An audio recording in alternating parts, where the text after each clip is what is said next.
warahmatullahi wabarakatuh. Perkenalkan, kami dari kelompok 1 akan melakukan penyuluhan tentang sistem pernapasan pada manusia. Perkenalkan, nama saya Aili Yuliawati. Di sini saya akan menjelaskan tentang definisi sistem pernapasan pada manusia. Nama saya Raka Erlangga. Saya akan menjelaskan tentang fungsi pernapasan. Perkenalkan, nama saya Putu Newan. Di sini saya akan menjelaskan tentang anatomi sistem pernapasan pada manusia. Saya Salsabila Zara Gusman akan menyebutkan keluhan dan faktor-faktor yang mempengaruhi sistem pernapasan pada manusia. Saya Kaisa Diana Nabila. Di sini saya akan menjelaskan patologi pada sistem pernapasan manusia. Sistem pernapasan. Sistem pernapasan adalah sekumpulan jaringan organ yang membantu tubuh bernapas. Sistem pernapasan membantu tubuh menyerap oksigen dari udara dan membuang gas sisa seperti karbon dioksida dari darah. Pernapasan meliputi 2 proses. Yang pertama inspirasi, yang kedua ekspirasi. Inspirasi adalah proses pemasukan udara keluar dalam tubuh melalui alat pernapasan.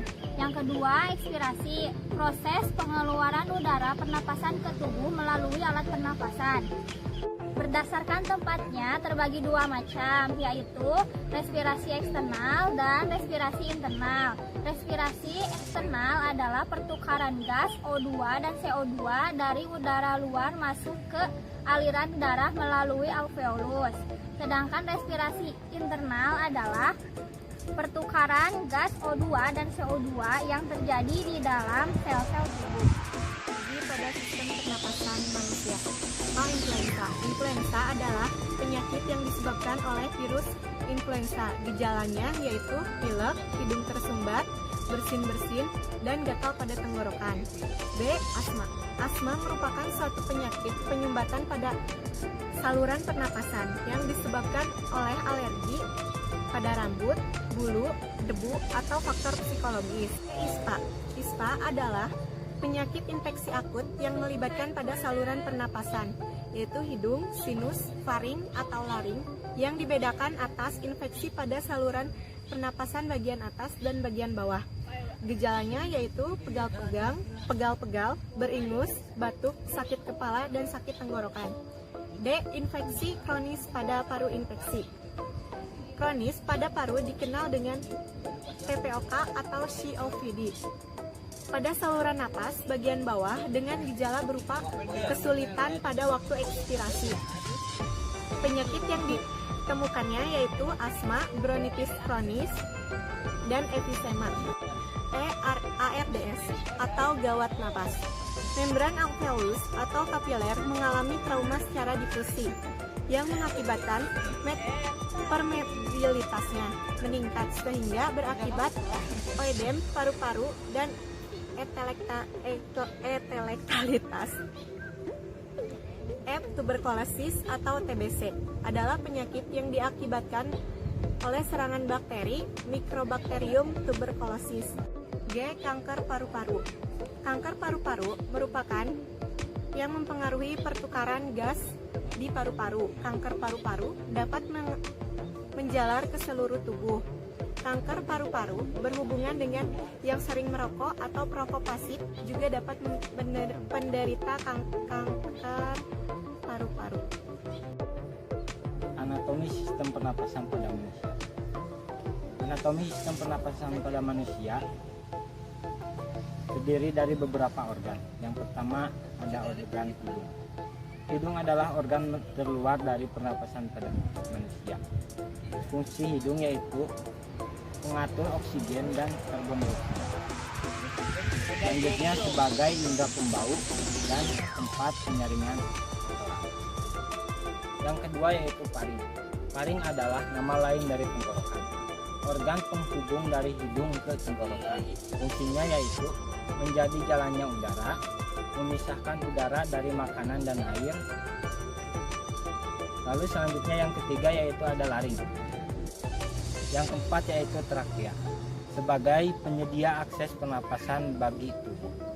Trakea penyuplai udara ke paru-paru agar udara dapat masuk dan keluar dari paru-paru. Yang kelima yaitu ada bronkus. percabangan trakea antara paru-paru kiri dan paru-paru kanan. Yang keenam yaitu alveolus, tempat pertukaran gas karbon dioksida dan uap air dari sistem peredaran darah dengan oksigen yang berasal dari udara yang dihirup ke paru-paru.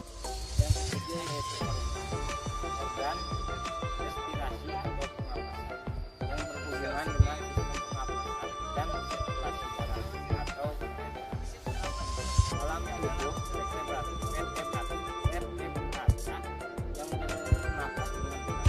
Fungsinya yaitu menukar oksigen dari udara dan karbon dioksida dari darah.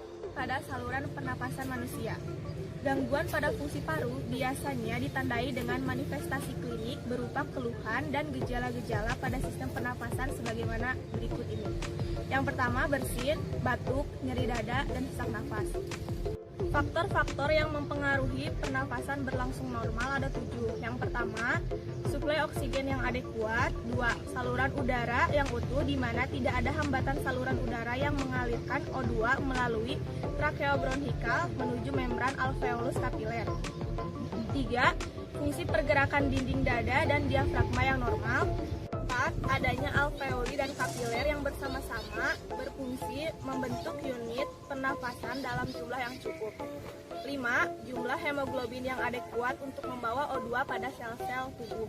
Yang keenam, suatu sistem sirkulasi yang utuh dan pompa jantung yang efektif. 7. Berfungsinya pusat pernafasan. Pernapasan pada manusia. Fungsi pernapasan pada manusia adalah menjamin tersedianya O2 untuk kelangsungan metabolisme sel-sel tubuh serta mengeluarkan CO2 hasil metabolisme sel secara terus-menerus. Pada dasarnya saluran pernapasan terjadi di alveoli dan kapilar-kapilarnya membentuk unit pertukaran gas paru-paru. Pergerakan udara secara besar-besaran berakhir dan satu molekul udara bergeser lewat pipa. Asap yang mengandung zat kimia masuk ke dalam paru-paru sudah pasti akan ke alveoli serta darah. Pengaruh terus-menerus dari racun zat kimia ini akan merusak jaringan paru-paru. Timbullah peradangan. Hal ini menimbulkan kanker paru-paru yang mematikan dan karbondioksida bertarung dengan oksigen merebut hemopatologin. Sekian penyuluhan dari kelompok kami. Mohon maaf apabila banyak kesalahan dan kekurangan. Kami ucapkan terima kasih. Wassalamualaikum warahmatullahi wabarakatuh.